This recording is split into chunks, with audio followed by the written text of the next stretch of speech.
Hello guys, আসসালামু আলাইকুম। কেমন আছে সবাই? আশা করি সবাই অনেক ভালো আছেন। আমি আলহামদুলিল্লাহ আপনাদের সকলের দোয়ায় ভালো আছি।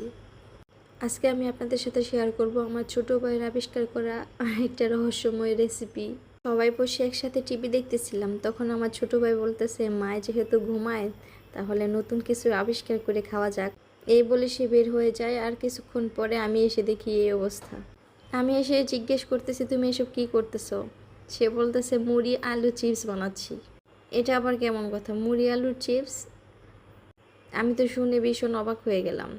তারপর দেখি যে আসলেই ব্যাপারটা এই, ঘরে আটা ময়দা কোনো কিছু না থাকাতে সে মুড়ি গুঁড়ো করে এই মুড়ি দিয়েই সে এইসব বানাচ্ছে।